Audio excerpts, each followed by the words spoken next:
Today on episode number 221 of the Teaching in Higher Ed podcast, DeRay Mckesson shares about his new book, On the Other Side of Freedom, A Case for Hope.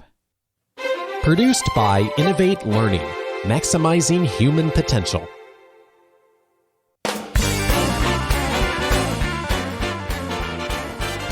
Hello, and welcome to this episode of Teaching in Higher Ed. I'm Bonnie Stachowiak, and this is the space where we explore the art and science of being more effective at facilitating learning. We also share ways to improve our productivity approaches so we can be even more present for our students and have more peace in our lives. Much has been written about teaching as activism.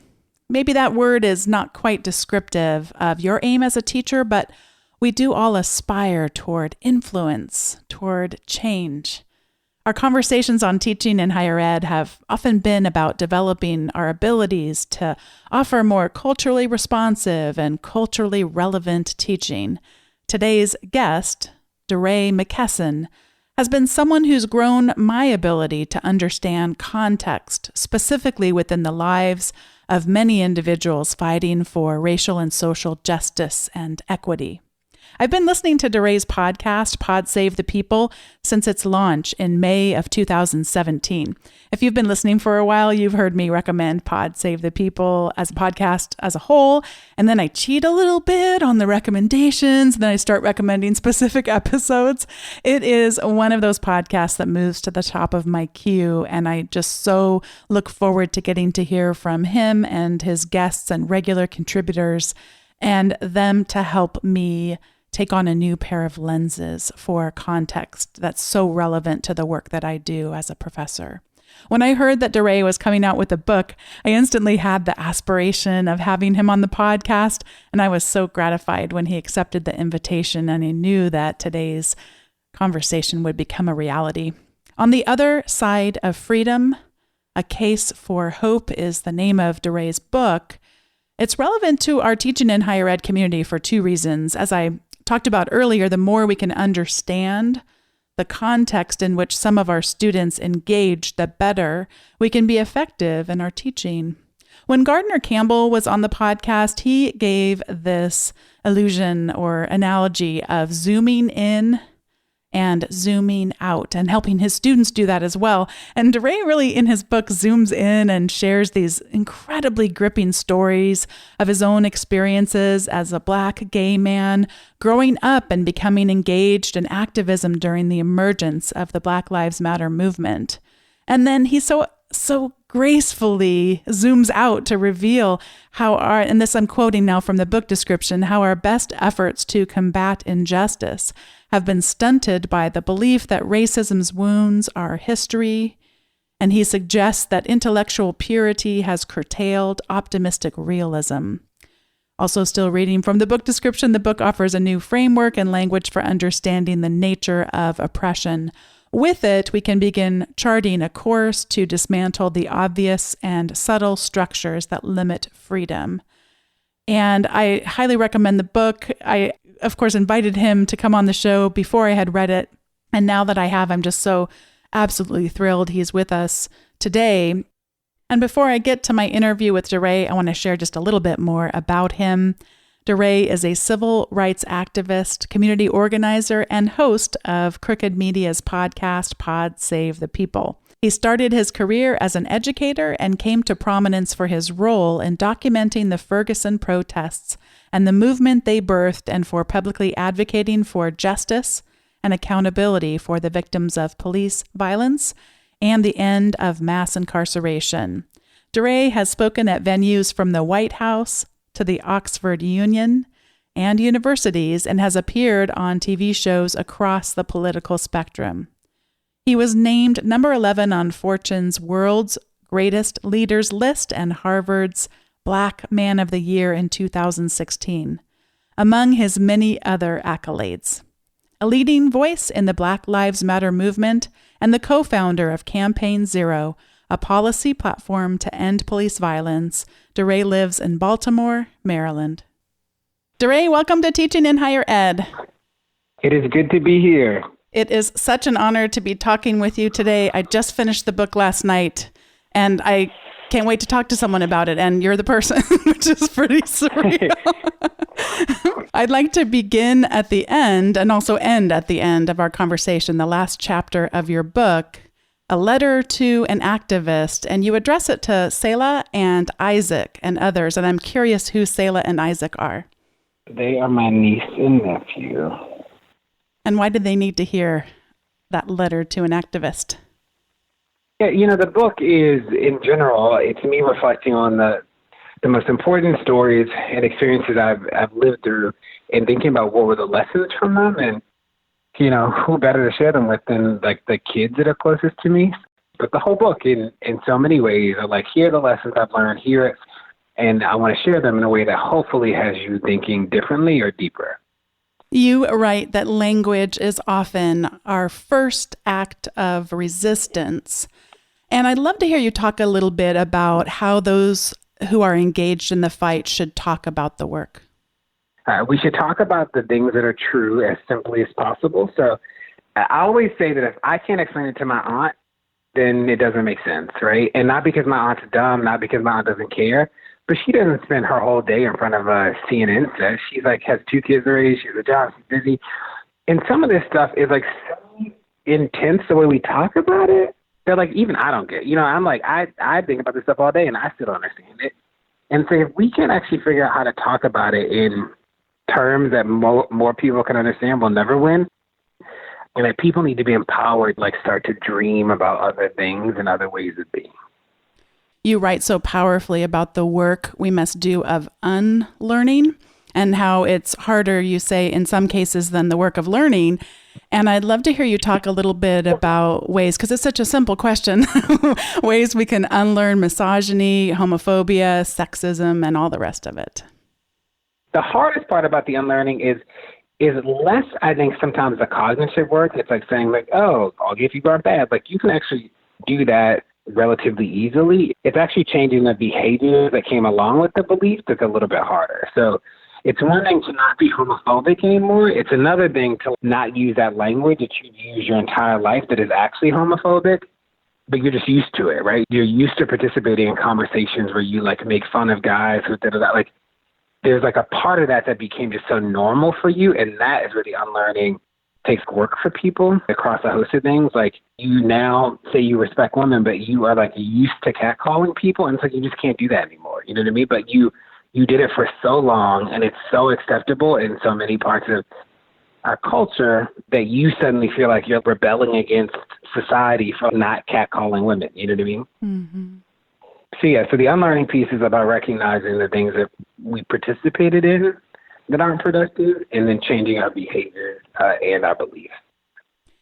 And could you help us distinguish whiteness versus white people and how that might inform the work as well?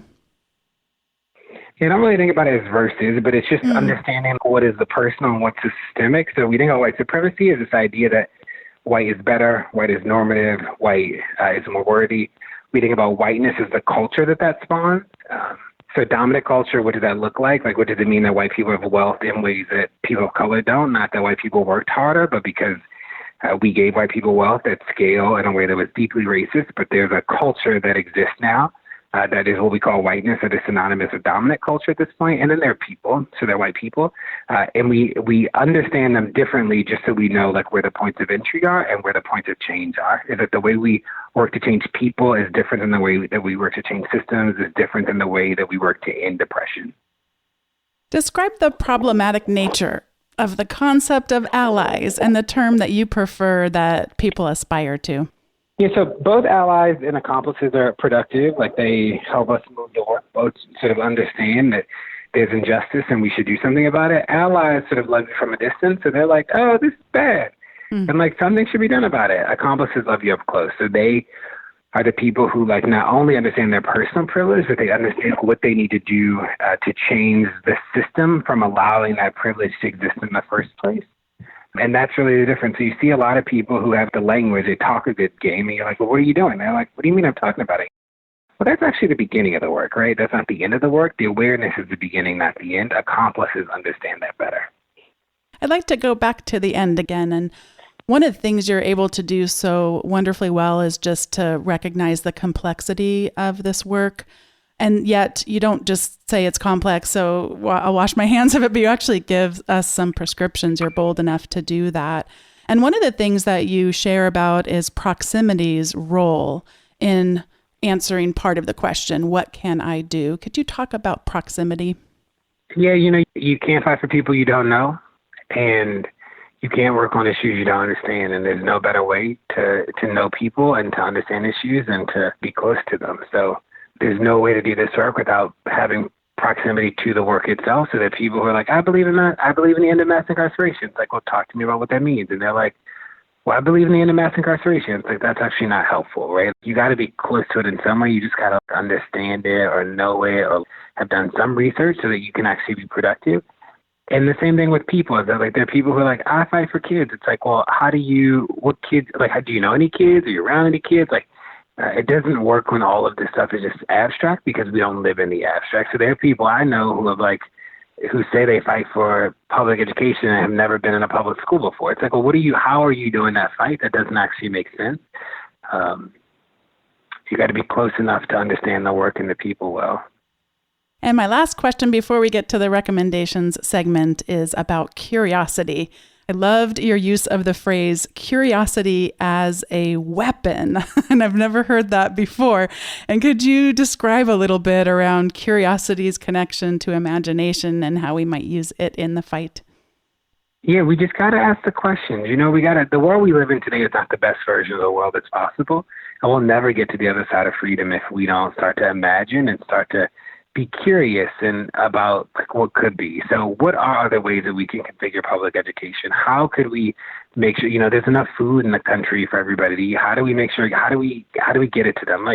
What does that look like? I think that there are a lot of people who think that there is a smart set of people somewhere figuring out everything with the world, and those people don't exist. We are those people.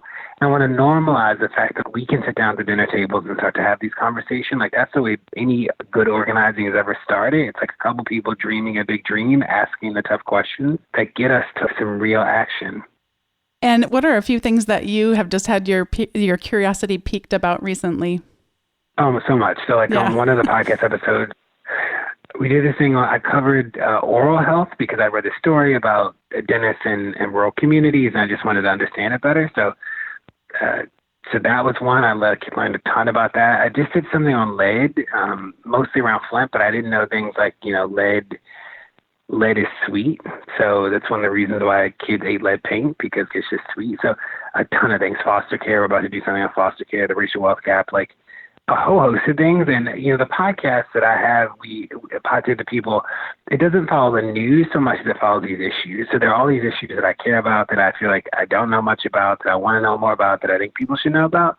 And I try to use my platform to be that curious person in public.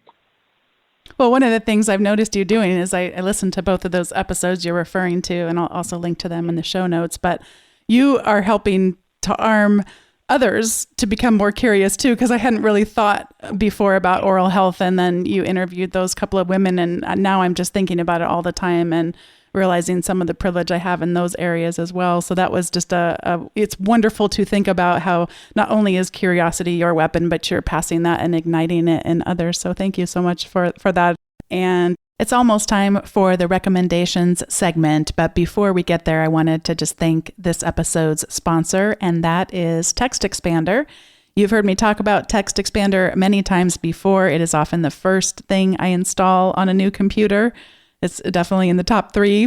And what it does is you can just type in a few characters and then allow it to spit out either a bunch of text or a little bit of text that you have a hard time remembering. I never remember my work phone number. And so I can just type in Z phone and it will type out my work phone number without me having to remember it. I use it all the time, and it syncs across all my devices. So I've got it on multiple computers and it's on multiple devices, the phone, the tablet, it all syncs across, and it's absolutely wonderful. And you can actually use it in team environments as well if you want to have common email responses that get sent out. And you can even customize it where it prompts you to fill in the blanks, where it says, what do you want this email to be addressed as, like dear so-and-so. I mean, there's all kinds of things you can do with it.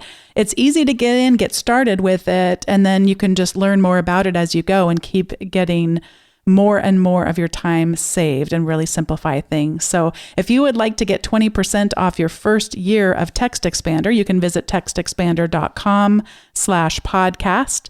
And then select Teaching in Higher Ed as how you found out about it. And that'll, again, get you 20% off your first year. That's at textexpander.com/podcast. That link will also be in the show notes to make it even easier for you as well. This is the point in the show when we get to each give recommendations. I'd like to recommend this book that you have written, and it's called On the Other Side of Freedom. And it is just an absolute wonderful read. And as I was writing my review of it on Goodreads, I came across, just because what I needed was more books to read, on Goodreads, there's a Listopia, Books of the Pod. And Crooked Media is the brand that Pod Save the People is part of. And they have other podcasts as well. And so this is a list of books either written by or mentioned by the hosts or guests on any of the Crooked Media podcasts. Pod Save the People, Pod Save the World, Pod Save America, etc. And it's just a list of amazing books. I saw that I had read 10 of them. I have a lot longer to go, and I can have a lot that I can discover from taking a look at that list. So I'll link to that in the show notes. And DeRay, to close our time here together, I'm going to pass it over to you to make whatever recommendations you would like to, something that's had your attention in recent weeks. So there's a song called Slow It Down by, I think his name is Zai, and I love it. I'm obsessed with it. It's Zaia. That's my recommendation.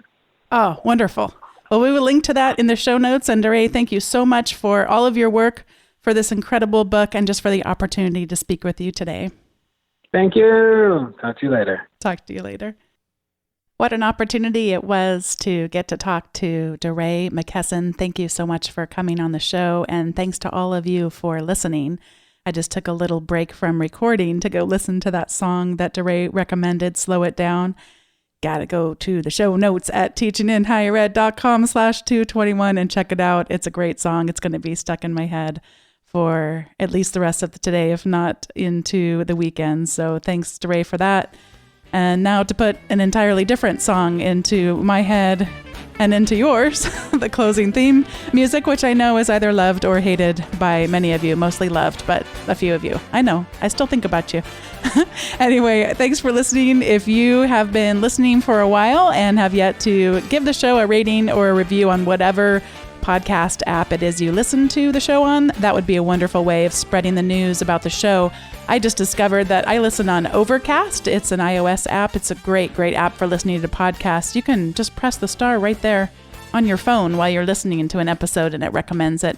In fact, if you have an Apple Watch, you can even press the star on your Apple Watch. So how much easier could it be to give a nice review for the podcast that you enjoy? Thanks for listening, and I'll look forward to seeing you next time. We've got some great guests coming up. Keep on listening. Take care.